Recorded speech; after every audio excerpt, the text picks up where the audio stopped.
Depois da Santa Missa, a gente coloca as nossas devoções, o nosso agradecimento, toda a nossa gratidão nesse momento.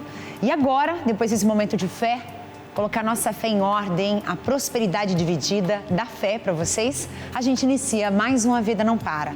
E é com essa imagem aqui do nosso santuário que a gente começa a nossa programação de hoje. E eu quero te fazer um convite, porque o programa está intenso, tá vívido e tem muita coisa boa para dividir com vocês. Para começar, você sabe que o criador do Menino Maluquinho não está mais aqui, mas está. A gente revive a vida de Ziraldo. E tem uma exposição muito legal que eu quero dividir com vocês lá no Rio de Janeiro, que é a exposição Mundo Zira, voltada exatamente para o eterno Ziraldo, criador do Menino Maluquinho. A gente vai dividir isso com vocês, a gente vai viajar para o Rio de Janeiro para conferir essa preciosidade dessa exposição. Além disso, eu espero que você goste de plantas e que tal orquídeas, as belíssimas orquídeas. A gente vai mostrar para vocês algumas variedades muito diferentes daquela que vocês estão habituados. Eu tenho certeza que você vai gostar. E além disso, saúde. Me diz aí, tua gengiva tá sangrando bastante? Tem épocas do ano em que você sente isso acontecer com mais frequência? Você vai escovar os dentes ou você vai comer alguma coisa, já sente ela sangrando, já tá ferindo ali a gengiva. A gente vai te dar algumas dicas bem importantes, tá? Para que você consiga organizar a tua saúde nesse sentido. O que pode estar acontecendo? O sangramento gengival, ele é um alerta importante, porque a sua saúde pode ter alguma coisa de errado. A gente vai falar sobre isso também. Bem, para a gente iniciar a nossa programação, a gente vai falar do compromisso de amor.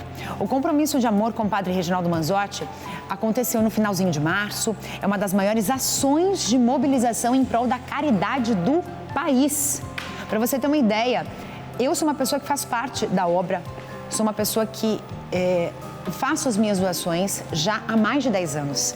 Antes de eu pensar em trabalhar aqui nessa televisão, eu já fazia parte disso, já fazia parte dessa história, eu me sinto parte dessa história. E essa é uma história que tem muitos anos, é uma história que não vai parar, jamais, porque você está incluso nela. E eu vou dividir com vocês agora a segunda entrega que foi feita. Foram mais de 100 toneladas arrecadadas e entregues, e uma delas foi numa aldeia indígena. Olha só.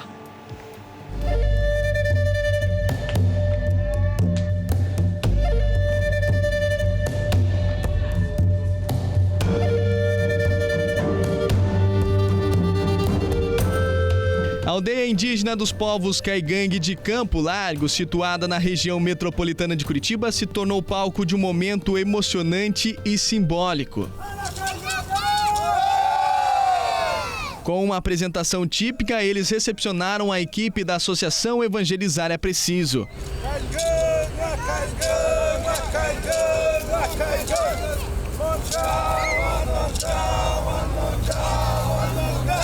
Na aldeia foram entregues 2 toneladas de alimentos, equivalente a 200 cestas básicas. Esse gesto de amor e solidariedade é fruto do compromisso de amor realizada pelo Padre Reginaldo Manzotti, que arrecadou recursos para a compra de 100 toneladas de alimentos. Eu só quero dizer obrigado, Senhor.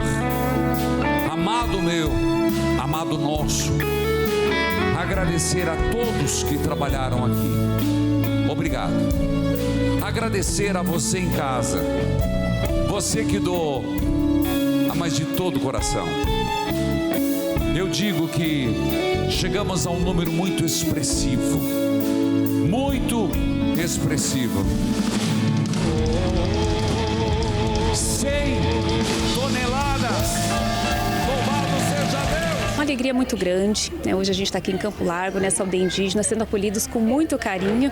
Então, realmente, quando a gente apoia as causas sociais, a gente está realmente fazendo esse braço, né? Fazendo essa mediação em quem pode ajudar e quer e quem mais precisa dessa ajuda. E graças a Deus a gente teve essa oportunidade hoje.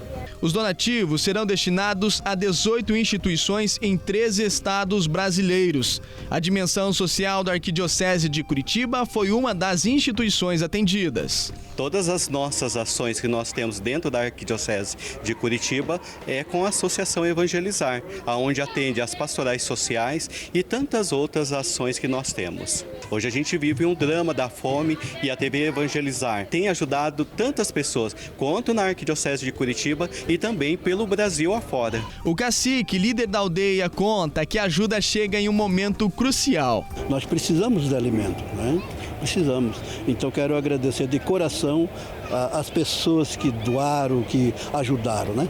Aqui moram 42 famílias e 160 pessoas que vivem em uma realidade distante dos centros urbanos e enfrentam diariamente o desafio da escassez. A alimentação, um direito básico para a sobrevivência, muitas vezes aqui é luxo. É um alimento que chegou em boa hora, né? Porque hoje nós dependemos de artesanatos, né? E muitas das vezes a gente sai de dia a dia vendendo nossos artesanatos e muitas das vezes o artesanato ninguém não quer mais comprar. Evangelizar se traduz também nas obras, e essa é uma obra concreta. Tive fome, me destes de comer, e essa é muito especial, porque chega aos povos originários, né, aqui da etnia Caigangue, e mais uma vez a igreja chegando aí, né, cumprindo o mandamento de Jesus: tive fome e me destes de comer. A iniciativa provou que a fé combinada com a ação tem o poder de mover montanhas e alimentar corações. O especial compromisso de amor do padre Reginaldo Manzotti é mais do que um evento de arrecadação. Tornou-se um lembrete poderoso do impacto que a união e a solidariedade podem ter. Vou espalhar amor, amor, amor, seja onde for. Amor, amor, coração ardente, explosão de sentimento. Hoje eu só vou espalhar amor. Você sabe que a gente vem falando muito sobre essa questão da doação efetiva. O que é uma doação efetiva? A doação que, de repente, uma pessoa no sinaleiro pedindo dinheiro, não é uma doação efetiva. Uma doação efetiva é quando você ajuda uma instituição de caridade que foca na ajuda para todas as pessoas, principalmente aqueles que passam fome. A fome é uma realidade no Brasil. Infelizmente, se a gente ficar esperando, né, a política fazer o seu trabalho, o seu serviço como cidadão, nada vai acontecer. A gente sabe bem a nossa realidade hoje no Brasil. Algumas regiões com essa realidade mais pesada, outras com uma realidade mais amena. Mas a fome está em todos os cantos do Brasil. E você pode fazer a sua parte. Você pode também fazer parte dessa doação efetiva. Tá aqui, ó. O telefone tá aqui, você tem mais informações, você consegue ali tirar todas as suas dúvidas e participar dessa doação efetiva. Ajudar quem sente fome, quem sente frio, quem sente dor. Tá aqui para vocês, tá bom? Agora, eu não posso deixar passar de jeito nenhum essa informação. Gente, eu vou dar algumas ideias para vocês. Dia 13 de abril, amanhã, é aniversário de uma cidade do litoral nordestino, e isso todo mundo sabe. Já entregaram aqui, eu ia fazer um jogo com vocês, já entregaram? Capital do Ceará, Fortaleza, nossa bela e linda Fortaleza, com imagens aqui maravilhosas dessa região incrível que a gente ama tanto, que a gente gosta tanto. Eu tenho um respeito gigantesco por essa região, que nos acolhe todos os dias, que está conosco todos os dias. Literalmente eu sou ligado à Fortaleza diretamente pela TV Evangelizar, e vocês são os responsáveis também por todo o nosso trabalho aqui. Sintam-se abraçados nesse aniversário aí, vocês de Fortaleza. E eu quero aproveitar para chamar uma reportagem especial do Vitor Souza, nosso repórter de Fortaleza, cearense lindo. Vamos lá? Com certeza você já deve ter escutado aquela música que diz assim: o que é que a baiana tem? Pois bem, agora eu vou cantar da seguinte forma: o que é que Fortaleza tem? E para comemorar os seus 298 anos, eu estou aqui no Mercado Central de Fortaleza, e aqui tem simplesmente de tudo que você possa imaginar. E é nesse local, com todas as suas peculiaridades, que a gente vai fazer essa grande comemoração. Vem comigo!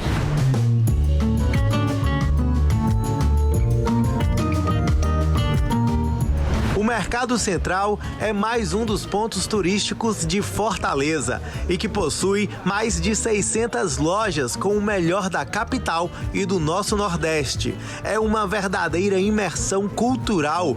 Mas, afinal, o que é que Fortaleza tem, hein? Tem alegria, tem praia, Castanha e mulher bonita. Cara, eu gostei bastante das comidas daqui, muito gostosa, Baião de Dois. As praias lindas, são maravilhosas, uma gente muito acolhedora. E é claro que aqui no Mercado Central o que não falta é comida boa. O que é que a gente tem, Rafa? Nós temos panelada, temos sarrabulho, temos mão de vaca, nós temos assado de panela, temos camarão, peixe frito. O que foi que vocês optaram aqui para realmente formar o prato? Bom, o meu tem baião de dois, tem uma carne de panela, camarão e o peixe. Escolhi o baião, que não pode deixar faltar, né? Porque esse baião de dois a gente só encontra gostoso mesmo é aqui, né? E se toda comemoração tem a comida, toda comemoração também tem que ter lembrancinhas. E aqui no Mercado Central não falta. Não, aqui você vai ter de tudo. Aqui você tem desde a lembrança de R$2, R$3, até lembrança de R$5.000. Inclusive, aqui nós temos visitas de todo o país e muita gente do exterior nos visitam aqui no Mercado Central. Afinal, o Mercado Central é o segundo local mais visitado de Fortaleza. Quem vem aqui na nossa querida Fortaleza e procura um bom descanso tem que se balançar. Sim, sim. Nada melhor do que uma boa rede, né, para descansar bem. Quem vem a Fortaleza, Ceará, sempre leva uma rede. Até porque vir ao Ceará e não levar uma boa rede... Não veio aqui, não veio. Não veio. Ah, Fortaleza, você é uma festa completa. Feliz 298 anos. E para quem não conhece, cuida! Vem conhecer que ainda dá tempo de comemorar comendo uma boa tapioca.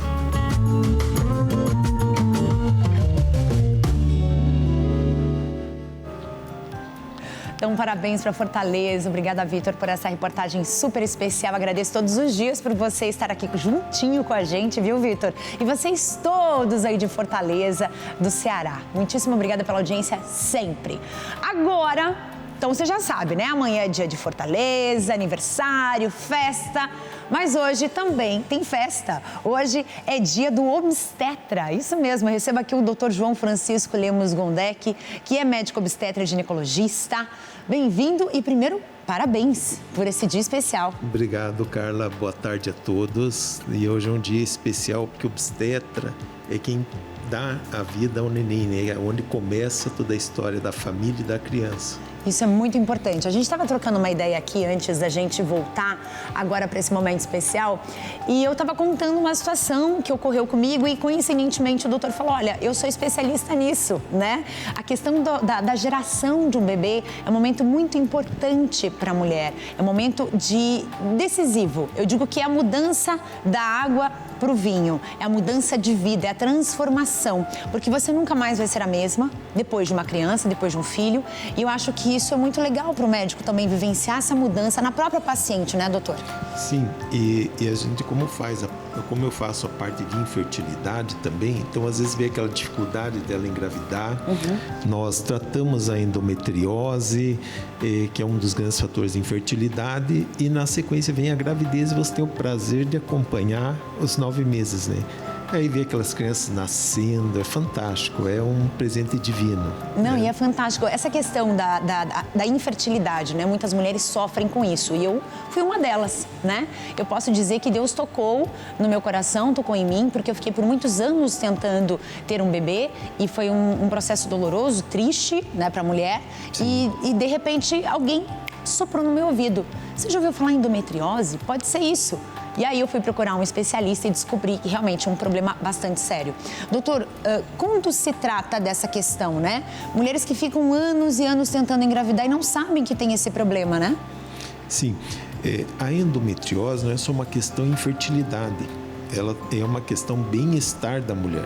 Porque às vezes a mulher sofre com dor, cólica e muitos colegas desavisados falam que é normal e não é. Hoje em dia não tem por que você sofrer. Então, nós tratamos da endometriose e isso dá o bem-estar da mulher e para aquelas que desejam a gestação, nós vemos que em curto prazo geralmente engravidam. Lógico, existem outros fatores de infertilidade, mas um dos maiores é a endometriose. E como é que é essa emoção da paciente? Eu já vivi isso, né, gente? Mas para você que é o médico dessa mulher. Então, é impagável você receber a mensagem no WhatsApp: engravidei, deu positivo, tipo aquela vibração. E às vezes é o marido que manda, não é nem a paciente, né? Aí, É uma alegria para a família tá positivo. Então, olha, isso é bom demais, cara, né, doutor? É, assim, maravilhoso. E hoje, para quem está assistindo a gente, né, quem tem essa dificuldade, a gente tem que buscar um especialista, porque existem obstetras e com várias especialidades, né, na obstetrícia. Nós temos a obstetrícia e temos a parte ginecológica, que é a investigação da infertilidade, da dor pélvica. O que a gente aconselha? A paciente, a mulher, não aceitar essa tua dor é normal. Não é normal, você tem que investigar, você tem que dar um bem-estar. Hoje a medicina te propõe isso. Então, não aceitar é normal, fica com a dor. Não, trata, resolve. Se o caso é infertilidade, investiga. Vê se não é endometriose, tem outros fatores também de infertilidade. Mas um dos principais é a endometriose. Sim. O senhor me comentou uma curiosidade sobre os partos que o senhor já fez. Me conta, na família, inclusive, né? Então, eu tenho 4 filhos, até me emociona. E 3 deles fui eu que fiz.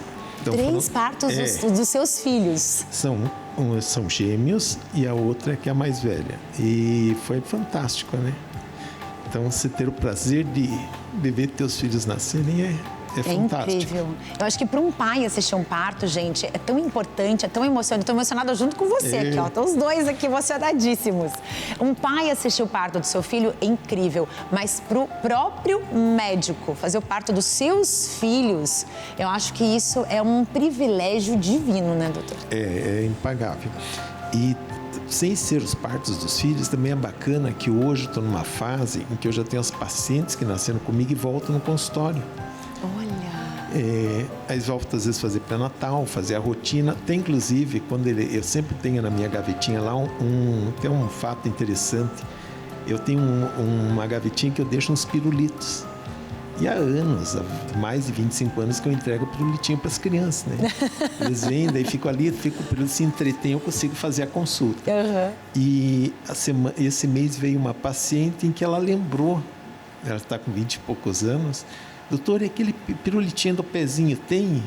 E eu tinha. Meu Deus, ela criança, lembrou, e agora adulta, meu Deus. Aí eu entreguei, eu falei, não é o de pezinho, agora é o de carinha, mas tem. Aí eu dei para ela, o marido dela começou a rir. Ela cresceu, mas continua criança, que é o pirulito, né? Nossa, então tem umas coisinhas assim na obstetrícia que é fantástico. Às vezes chega a paciente, doutor, a mãe mandou vir fazer o pré-natal com você, porque eu nasci com você, tinha que ser aqui. Outro chama o tio, vim aqui porque eu nasci com você. Então é muito bacana. Nossa, é gratificante são demais. gerações passando pela sua vida, né? Não sei se é bom ou não, sinal que a gente está ficando velho. Mas é sinal de que você é muito responsável, isso é muito bom. É bacana por esse aspecto. Doutor, muitíssimo obrigada pela tua presença aqui. A gente trouxe você aqui, claro, para a gente falar sobre essa profissão que é fantástica, trazer vidas ao mundo, tratar mulheres que têm esse desejo, esse sonho de ter um filho. Então, quero te parabenizar de volta e quero te convidar a voltar para a gente falar de outros assuntos. Vamos falar sim, vamos sim, ótimo. Muitíssimo obrigada. Obrigada. E para você que está em casa me assistindo, é o seguinte, orquídea. Você gosta de orquídea? Eu adoro uma boa orquídea, uma bela orquídea. Todas elas são lindas, mas tem algumas tão diferentes. Eu tenho certeza que essa reportagem vai te surpreender. Olha só que legal. Coloridas, delicadas e exóticas. As orquídeas chamam a atenção no mundo todo. São 36 mil espécies nativas já identificadas. 3.500 delas são encontradas no Brasil. O Alcino Fraga é orquidófilo há quase 50 anos. A paixão dele por esse tipo de planta começou ainda na infância. Conta pra gente um pouquinho da sua ligação com essas lindezas. Eu comecei a cultivar orquídeas com 12 anos de idade. Aconteceu um fato na minha vida, eu venho de uma família que tem uma floricultura. Depois eu passei a colecionar, com 19 anos eu assumi a loja e com 24 eu fundei o Orquidário Alcino Fraga, né? Hoje nós já temos 30 anos, o Orquidário já tem 30 anos de existência e a gente faz essas exposições em 15 cidades. Essa feira de orquídeas que fica num shopping de Juiz de Fora está na 18ª edição. O Alcino trouxe cerca de 200 espécies aqui para serem exibidas e também vendidas. Entre elas estão algumas raridades. O que você destaca para a gente entre as mais raras, Alcino? Aqui para a exposição eu trouxe uma prévia. Nós aqui temos em torno de 200 espécies. Então quem visitar vai ter a oportunidade de ver 200 espécies de orquídeas. Entre essas 200 espécies, eu separei aqui que eu acho mais raras. Separei uma Stelis macromata. Por quê? Porque a flor ela é muito pequena. Para você ter uma ideia, a flor é menor do que uma cabeça de alfinete. Tá?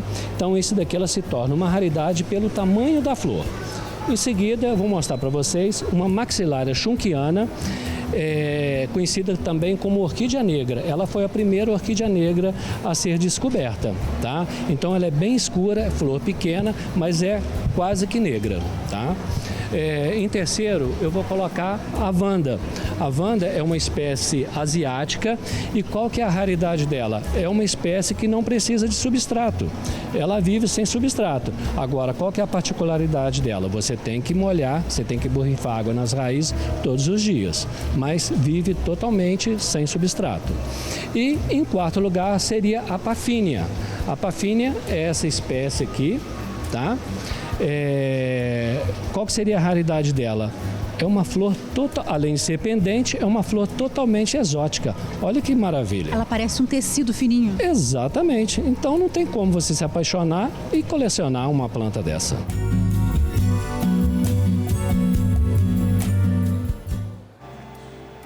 São lindas. E aí você teve um pouquinho, assim, uma ideia do quanto dá trabalho, né? Você ser um criador de orquídeas, ser um orquidófilo, né? Por exemplo, uma pessoa que entende de orquídea e também uma pessoa que cultiva essas orquídeas para depois vender. Então, muitas vezes o preço da orquídea vale cada centavo pelo trabalho que dá. E uma planta linda que pode durar por anos, né? Se você cuidar e souber cuidar direitinho. Então, vale a pena. Intervalo daquele rapidíssimo e a gente volta já com muitas dicas para você. E ó, daqui a pouco a gente vai falar sobre sangramento gengival. Você tá com esse problema? Ah, eu como alguma coisinha, já sangra minha gengiva. Vou escovar os dentes, sangra a gengiva. Isso pode ser um sinal de alerta. Então, ó, intervalo rapidinho, eu volto já.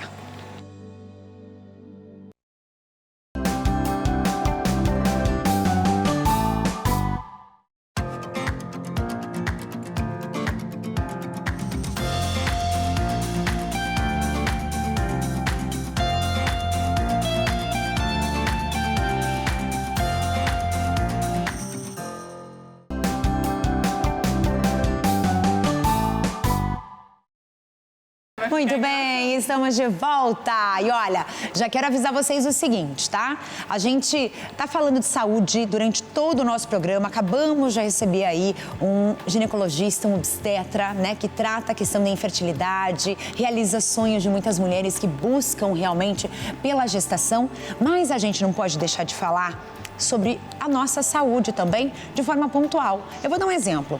A gente vai falar sobre gengiva hoje e eu vou agora pontuar os teus olhos. Como é que tá essa questão dos olhos? Chega uma época do ano que começa a coçar muito meu olho. E eu coço, sinto dor, sinto uma coceira insuportável aqui em toda a parte do olho. Às vezes é só na pálpebra inferior ou na superior. O que pode ser isso? Será que pode ser uma alergia? Será? Às vezes você nem imagina que pode ser uma alergia. Eu vou conversar aqui com a doutora Mayara Radigonda. Acertei teu sobrenome? Radigonda. Radigonda, isso. Quase. Tudo bem, Carla? Bem-vinda, boa Muito tarde. Obrigada por ter aceito o nosso convite. Bem, pra gente começar a nossa conversa, eu queria entender o que são essas questões de alergia, principalmente nessa mudança de estação, a gente está no início do outono, mas tem algumas regiões do Brasil, já que a gente está falando para todo o nosso país, do norte, eu digo que é do norte ao sul, do leste ao oeste, né? Do Oiapoque ao Chuí. Tem regiões que a temperatura não muda tanto, mas chove muito, né? Como é o caso do Nordeste no Brasil. E aqui no Sul, a temperatura começa a mudar e o tempo fica um pouco mais seco. Como é que funciona isso? Então vamos lá, aqui no Sul a gente sofre um pouquinho mais com as alergias do que o pessoal lá em cima, né? E as alergias, o que realmente é isso? É uma hiperreatividade do nosso organismo, é o nosso organismo dizendo assim, tem algo aqui fora que está estranho. E como que a gente vai sentir essa alergia? Vontade de coçar os olhos, ardência, sensação de corpo estranho, lacrimejamento. E a alergia nada mais é do que o teu corpo dizendo, tem algo aqui fora que está incomodando, tá?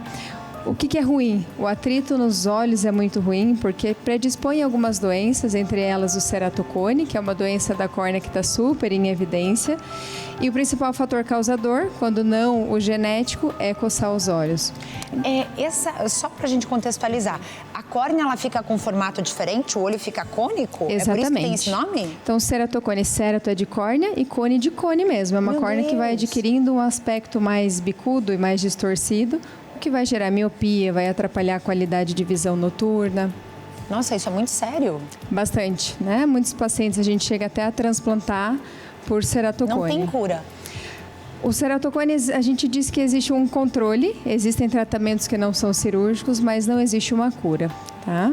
Nossa, isso é muito sério, porque essa questão de coçar o olho, a gente percebe isso em todas as fases da vida, seja na infância, seja na fase da adolescência, seja na fase adulta, principalmente com os idosos, né, que têm os olhos mais sensíveis muitas vezes. E essa questão da coceira no entorno dos olhos, isso também está conectado à alergia nas pálpebras? Pode estar associado, a gente pode ter a coceira no olho, a gente pode ter algumas coisas relacionadas à parte cutânea, né, mais relacionada à dermatologia, algumas dermatites, mas geralmente quando essa alergia ataca os olhos, a pálpebra acaba sofrendo também, tá?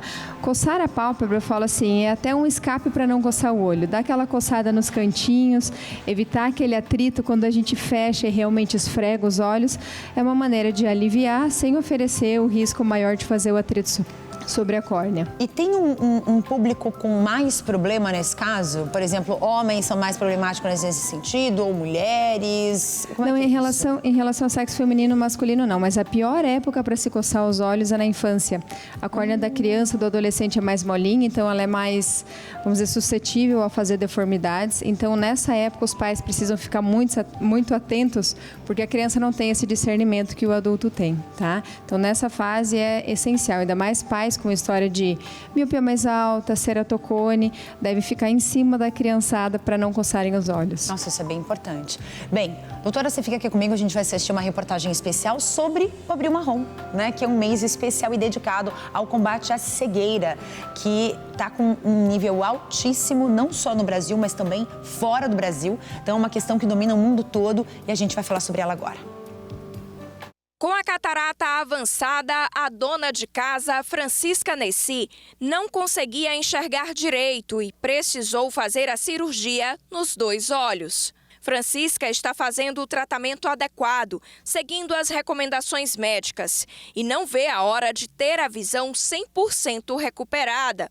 O vulto ainda dá para me ver agora, mas ele disse que vai melhorar quando daqui uns tempos para cá, tirar esse abaralhamento dos meus olhos, que ainda está embaçado, é um pouquinho, como era antes, agora não, o embaraçamento está menos. A catarata é uma das doenças que causam a cegueira chamada reversível. A presidente da Sociedade Cearense de Oftalmologia, Juliana Lucena, explica que existem outras doenças que também podem causar cegueira. A principal causa de cegueira irreversível no mundo é o glaucoma. Acomete principalmente a população acima de 40 anos de idade. Mas a gente não pode esquecer da causa mais prevalente de cegueira reversível na nossa população, que são os problemas de óculos, né, de grau do olho. Então, o médico oftalmologista, fazendo essa avaliação, principalmente nas crianças assim, antes de 1 ano de idade, consegue fazer essa prescrição desses óculos e o estímulo visual adequado para que essa visão se desenvolva normalmente. E neste mês, a Sociedade Cearense de Oftalmologia chama a atenção para o Abril Marrom, de conscientização de combate à cegueira em todo o país. com alerta para aquelas doenças que mais causam a perda da visão, sejam elas reversíveis ou não. Daí a importância de consultar sempre um médico oftalmologista, pelo menos uma vez ao ano. Mesmo sem sintomas, a população deve procurar um oftalmologista. São doenças silenciosas que a gente tem um histórico familiar e não sabe, tem uma tendência e não sabe, e a consulta vai fazer essa prevenção e o tratamento, o diagnóstico precoce para melhorar o prognóstico da doença. O que a gente recomenda enquanto Conselho Brasileiro de Oftalmologia? Que faça a primeira consulta, pelo menos uma consulta antes de 1 ano de idade, né? Fazer o teste do olhinho quando nasce, depois até os 6 meses fazer uma avaliação com o médico oftalmopediatra, até 1 ano de idade fazer essa avaliação realmente para ver a questão de grau e todo ano procurar o médico oftalmologista, mesmo sem sentir sintomas, seja criança, seja adulto. Muito bom. Então daí, esses números são muito importantes para a gente lembrar que a cegueira, ela está aí. Mas não é só o público idoso, né? Crianças também sofrem com isso, principalmente com os acidentes, né, doutora? Com certeza. Estávamos conversando, né? Às vezes coisas muito bobas, a gente vê em pronto atendimento, a criança correndo com um lápis na mão, uma caneta na mão, às vezes um objeto pontiagudo que nem se imagina que pode fazer um trauma. Acontece, né? Unha, brinquedo. Então, o trauma ocular ele pode ser leve ou ele pode ser muito sério, né? E quando isso acontece, realmente o melhor caminho é buscar um pronto atendimento e entender a gravidade para daí sim tomar a melhor conduta. Certo. Lente de contato. Como usar, porque o que tem de gente usando lente de contato errado por aí é grande. Às vezes você está acostumado a usar, por exemplo, óculos e de repente você quer trocar. Hoje eu vou trocar, vou usar lente, vou lá na farmácia, compro uma lente, vou usar e não sabe como usar, não sabe como higienizar. Inclusive teve um caso famosíssimo de uma senhora, se eu não me engano ela é americana, que um oftalmo encontrou nos olhos dela 20 e poucas lentes de contato acumuladas na parte de cima dos olhos, porque ela simplesmente dormia com as lentes, acordava no dia seguinte, não achava as lentes, colocava outra e assim por diante, né? Parece loucura, né? Parece. E é verdade essa história. Por alteração da sensibilidade ali da superfície, foi colocando lente, enfim, né? Um risco altíssimo.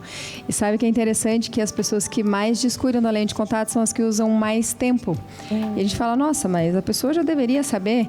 Mas a gente vai ficando corajoso, né? Você usa, não acontece nada, você toma um banho com a lente, não acontece nada, dorme de vez em quando, não acontece nada, e aí você acha que tudo bem, né? Então, a gente pega no consultório esses pacientes com infecção e que chegam e falam, doutora, por que eu nunca recebi esse tipo de orientação? Acho que é interessante falar que cada lente tem um prazo de descarte. A lente não deve ser tirada do olho e jogada fora quando ela está realmente incômoda. A lente é feita para 1 mês. Com 1 mês você vai tirar essa lente vai tirar todos os dias, né, para dormir, mas com 1 mês você vai jogar essa lente fora e abrir uma nova lente. Vai evitar tomar banho com as lentes. Na água do chuveiro existe um protozoário muito grave que faz uma infecção feia e que a gente pode evitar tirando as lentes para tomar banho. Nossa, seríssimo isso. Exato. E muita gente não sabe, não recebe essa orientação. E o dormir com a lente também acaba se tornando um fator de risco para a infecção. Tomando esses 3 cuidados, a gente consegue usar lente de contato, que é um artifício maravilhoso para enxergar com bastante segurança. Muito bom. Doutora, muitíssimo obrigada pela tua presença aqui. Está convidada a retornar mais vezes, porque tem muitos assuntos sobre os olhos para a gente discutir e esses cuidados que têm que ser muito pontuais, né? Muito obrigada, eu que agradeço. Até a próxima. Para você que está em casa assistindo a gente, já quero te fazer um convite. Vamos falar de inteligência artificial? Como é que funciona essa questão da inteligência artificial na profissão das pessoas? Será que, graças a ela, muita gente está ganhando emprego ou, graças a ela, muita gente está perdendo vaga de trabalho? É o que a gente vai conferir agora na reportagem especial, porque nós fomos a gente, na verdade, foi participar dessa reunião que discutiu no Centro de Estudos e Debates Estratégicos da Câmara dos Deputados essa questão da inteligência artificial. Olha só. Temos o papel de exercer aí o extensionismo tecnológico junto a essas empresas e ajudá-las a entender de que maneira essas tecnologias impactam o seu negócio. O que eu consigo fazer com o IA, como que eu preciso rever os meus processos para que eu possa utilizar essa tecnologia. E para isso, acho que as universidades, o sistema indústria, todas as instituições que nós temos à disposição, elas têm aí essa necessidade, têm esse dever de contribuir para que as empresas elas possam fazer o melhor uso da tecnologia, explorar isso melhor. Tá aí, dicas boas, tá? Agora é o seguinte, vamos falar de café. Agora depois do almoço, aquele cafezinho para deixar você muito mais feliz. E a gente vai falar sobre o Brasil. O Brasil hoje é o maior produtor e exportador de café do planeta. Para você ter uma noção, toda a nossa produção global representa em torno de 38%, né, de toda a produção global.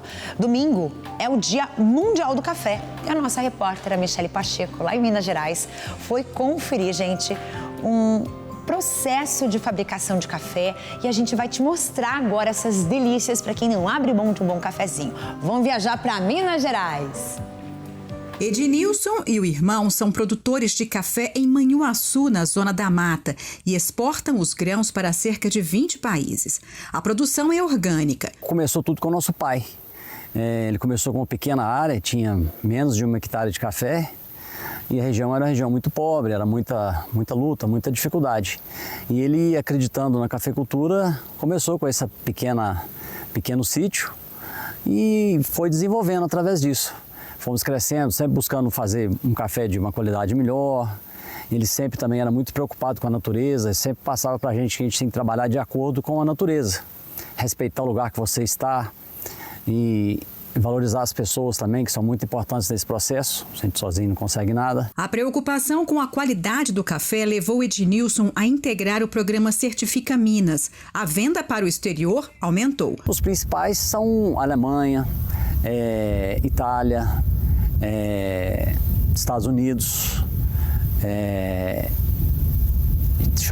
Austrália, compra bastante, Bélgica, compra muito. E a gente está buscando agora novos mercados. A gente acredita muito nesse mercado asiático. Eu acho que a China hoje é um país que está começando a tomar café e são muitas pessoas, né? Então a gente fica feliz de poder buscar esse mercado. A gente sabe que tem as dificuldades, todo mercado que está iniciando não é fácil. O café é o principal produto de exportação do agronegócio mineiro. Só no primeiro bimestre deste ano foram vendidas para o exterior 5.300.000 sacas do grão, gerando uma receita em torno de $1 bilhão. Segundo a Secretaria de Estado de Meio Ambiente e Desenvolvimento Sustentável, 99% da produção cafeira de Minas é feita em áreas livres de desmatamento desde 2008. Esse cuidado com a sustentabilidade vem abrindo novos mercados consumidores, como a China. No Dia Mundial do Café, celebramos o sucesso do café mineiro, que tem conquistado paladares ao redor do mundo. Entre os destaques estão as exportações para a China, que cresceram quase 4.000% nos últimos 10 anos, atingindo mais de $250 milhões no ano passado. Apenas entre 22 e 23, o salto foi de 250%. Esse avanço coloca a China, um país que tradicionalmente não tinha o costume de consumir café, como o sexto principal destino do produto de Minas. Esses resultados são fruto da qualidade crescente do nosso café, impulsionada pelo trabalho realizado pelo governo de Minas, como assistência técnica, extensão rural, pesquisa e vigilância sanitária, que profissionalizam o setor e ampliam mercados internacionais.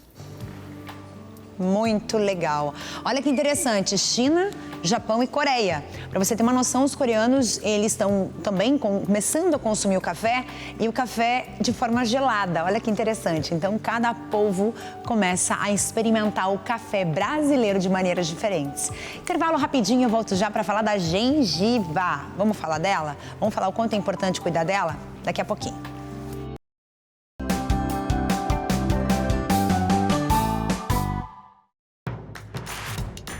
Não perca mais nenhum vídeo da TV Evangelizar. Inscreva-se agora.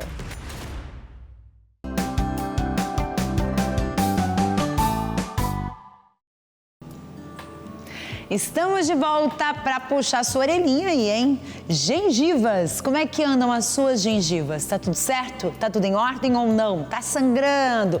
Como alguma coisinha já sangra? Vou escovar os dentes, sangra também. Vou beber algo muito gelado, dói. Como é que tá essa tua vida com a sua gengiva? Vem aqui, ó, vamos viajar para Santa Catarina e vamos para uma cidade chamada Tubarão, em Santa Catarina, conversar com o dentista e professor André Locke. Olá, doutor, bem-vindo. lindo! Doutor, pra gente começar, Tubarão fica onde exatamente? Me falaram que era perto do litoral. Eu falei, eu acho que não é. Isso, cara. Primeiramente, boa tarde, tudo bem? Prazer estar aqui com vocês. E Tubarão realmente fica muito próximo do litoral. E a gente fica aqui ao sul de Florianópolis, perto de Jaguaruna, Criciúma. Ah, então é pertinho sim, é pertinho do litoral. Floripa, que é a capital de Santa Catarina. Então tá aí o doutor André de Tubarão. Doutor, me conta, sinal de alerta na gengiva, o que pode ser? Pode ser sinal de outras doenças mais sérias do que apenas um problema na boca, um problema gengival mesmo? Sim, Carla. Na verdade, esse sangramento, né, ele primeiramente é um sinal de que alguma coisa está acontecendo ali na gengiva ao redor dos dentes, né? Então, assim, a princípio, é uma doença básica ali, né, da região. Mas sim, ela pode ser associada a algumas doenças sistêmicas. Por exemplo, o que a gente pode colocar aí de doenças mais graves? Diabetes, algumas coisas ligadas à questão do uso de medicamento. Isso tudo pode interferir também na saúde da gengiva? Sim. Como tu relatou, diabetes, né? A gente tem, às vezes, um metabolismo já um pouco diferenciado, né, no nosso organismo. E aí, né, esse metabolismo ele interfere, né, com uma inflamação na gengiva. Essa relação que tem ali, ela pode aumentar a resistência, né, à insulina que o paciente precisa. Né? Na questão da diabetes, sim.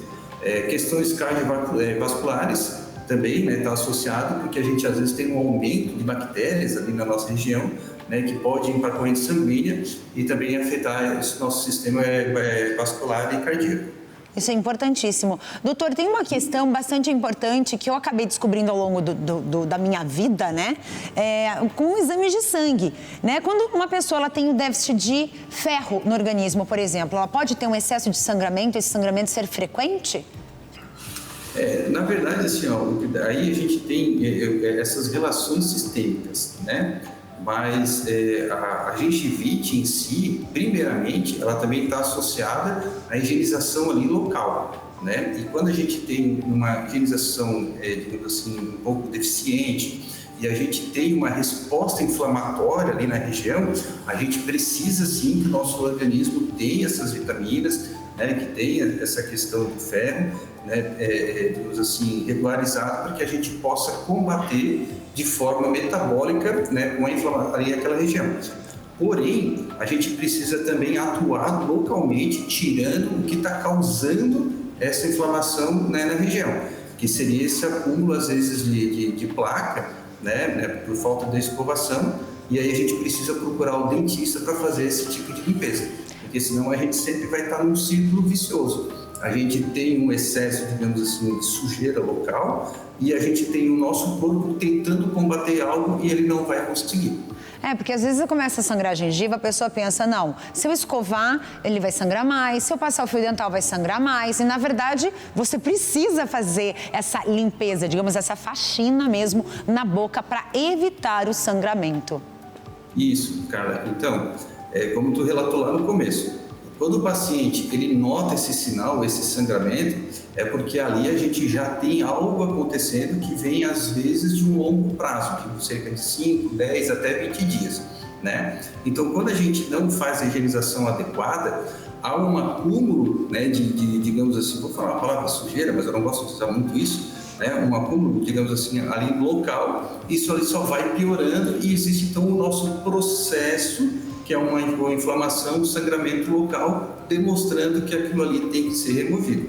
E muitas vezes a pessoa ela não tem capacidade, né, ou às vezes por falta de informação, ou às vezes por falta de capacidade motora, né, e de não querer higienizar ali com a frequência ideal, que seria, né, 3 vezes ao dia. Certo. E aí a gente precisa buscar o dentista para que ele, com os equipamentos adequados, consiga retirar essa sujeira e trazendo a gengiva novamente para uma posição saudável. Tá certo, doutor. Obrigada pelas dicas. Muito obrigada pela tua presença aqui. Um abraço para toda Santa Catarina e para Tubarão, que fica pertinho de Florianópolis. Descobrimos hoje. Obrigada, doutor. Um abraço para você. De nada. Muito obrigado. Obrigado mesmo. Até mais, tchau, tchau.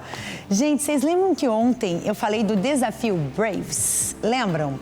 Que é uma loucura, sobe, desce, escala, pula em rio, é corrida no meio da lama, olha isso, gente. Aí você pensa, não, são atletas de alta performance. Não, é gente comum como eu e você. Claro, tem muitos atletas aí também que gostam, participam desse desafio. E eu desafiei o nosso repórter, o Lucas. Vamos ver se ele aceitou? Oi, Carla, muito boa tarde para você, boa tarde a todos que estão acompanhando o programa A Vida Não Para. Estou aqui para falar para você que o desafio está aceito e não só aceito, o desafio vai ser cumprido. E você, telespectador da TV Evangelizar, vai conferir o nosso material na segunda-feira no programa A Vida Não Para. Quero só ver, seu Lucas. Quero ver esse desafio aí. Vai ser uma loucura. A gente vai preparar uma reportagem super especial para vocês acompanharem juntinho aqui com a gente. Produção, dá tempo? Me diz aí. Posso chamar o próximo VT? Maravilha. Vamos viver um pouco do mundo de Ziraldo? O mundo Zira. Isso mesmo. Direto do Rio de Janeiro com o Diego Estrada. Ouvir o nome Ziraldo desperta em muitas pessoas um sentimento de carinho e um sorriso no fundo da memória. O cartunista e escritor marcou a infância de gerações com seus personagens icônicos e histórias que atravessam o tempo. Hoje, crianças e adultos se reúnem no Centro Cultural Banco do Brasil, na região central do Rio de Janeiro, onde está em cartaz a exposição Mundo Zira, que celebra a genialidade e a linda obra do pai do menino maluquinho. Eu gostei daqui. Da bonequinha. Mas eu já conheci algumas histórias do menino maluquinho. Porque tudo é muito legal. Ziraldo em tudo. Em todas as coisas, em todos os desenhos. Porque ele realmente foi fenomenal. Um dos nossos maiores artistas de todos os tempos. Todas as idades, amo ele, amo as coisas que ele fez, amo o filme do Garoto Maluquinho. E não é apenas o menino maluquinho que ganha vida na exposição.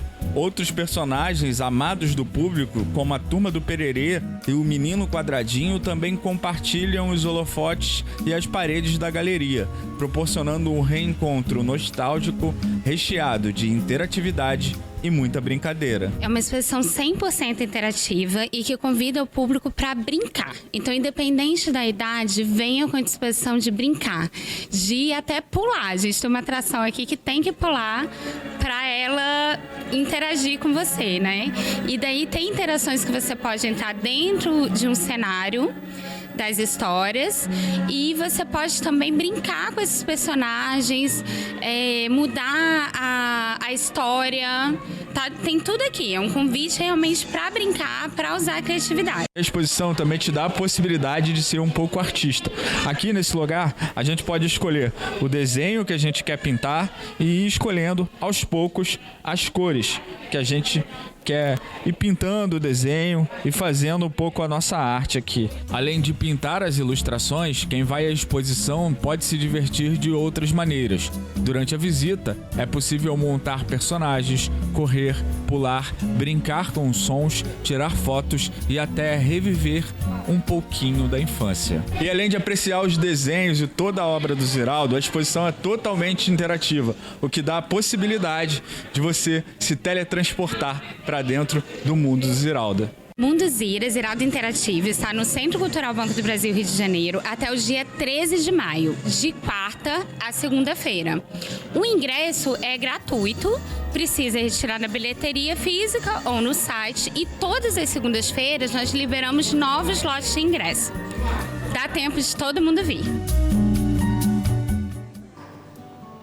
Autores, ilustradores incríveis que estão nos deixando, mas estão deixando suas obras. Isso é mais importante.